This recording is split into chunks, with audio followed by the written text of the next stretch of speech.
तो दोस्तों, ये बात उस समय की है जब स्वामी विवेकानंद अपने लोकप्रिय शिकागो धर्म सम्मेलन के भाषण के बाद भारत वापस आ गए थे। अब उनकी चर्चा विश्व के हर देश में हो रही थी। सब लोग उन्हें जानने लगे थे।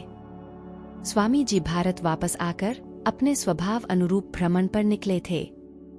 इस समय वे हिमालय और इसके आसपास के क्षेत्रों में गए हुए थे। एक दिन वो घूमते घूमते एक नदी के किनारे आ गए। वहां उन्होंने देखा कि एक नाव है, पर वह किनारा छोड़ चुकी है। तब वे नाव के वापस आने के इंतजार में वहीं किनारे पर बैठ गए। एक साधु वहां से गुजर रहा था। साधु ने स्वामी जी को वहां अकेला बैठा देखा तो वह स्वामी जी के पास गया और उनसे पूछा, तुम यहाँ क्यों बैठे हुए हो? स्वामी जी ने जवाब दिया, मैं यहाँ नाव का इंतजार कर रहा हूँ। साधु ने फिर पूछा, तुम्हारा नाम क्या है? स्वामी जी ने कहा, मैं विवेकानंद हूँ। साधु ने स्वामी जी का मजाक उड़ाते हुए उनसे कहा, अच्छा, तो तुम वो विख्यात विवेकानंद हो जिसको लगता है कि विदेश में जाकर भाषण दे देने से तुम बहुत बड़े साधु महात्मा बन सकते हो। स्वामी जी ने साधु को कोई जवाब नहीं दिया। फिर साधु ने बहुत ही घमंड के साथ नदी के पानी के ऊपर चलकर अपनी शक्ति का प्रदर्शन किया।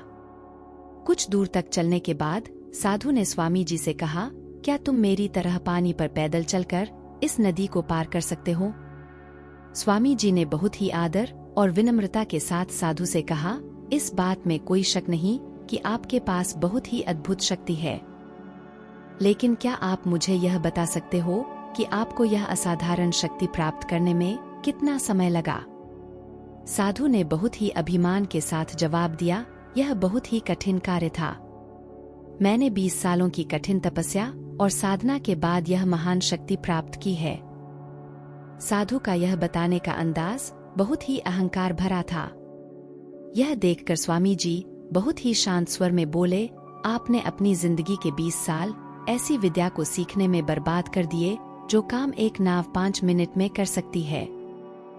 आप ये 20 साल निर्धन बेसहारा गरीबों की सेवा में लगा सकते थे, या अपने ज्ञान और शक्ति का प्रयोग देश और देशवासियों की प्रगति में लगा सकते थे, परंतु आपने अपने 20 साल सिर्फ 5 मिनट बचाने के लिए व्यर्थ कर दिए।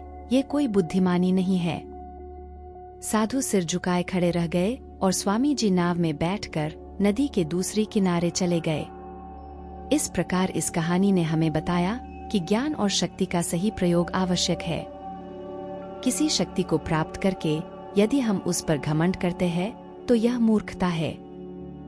शक्ति का सही जगह पर सही इस्तेमाल करना ही वास्तविकता में बुद्धिमानी है।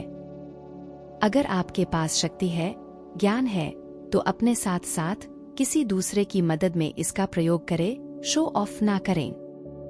किसी को नीचा दिखाकर आपको कुछ भी हासिल नहीं होगा। तो दोस्तों, उम्मीद है आज की कहानी आपको अच्छी लगी होगी और आपने इससे कुछ सीखा होगा। ऐसी ही और स्टोरी के लिए प्लीज आप मेरे चैनल को सब्सक्राइब कर ले। मैं हर दिन ऐसी वीडियो लाती हूँ।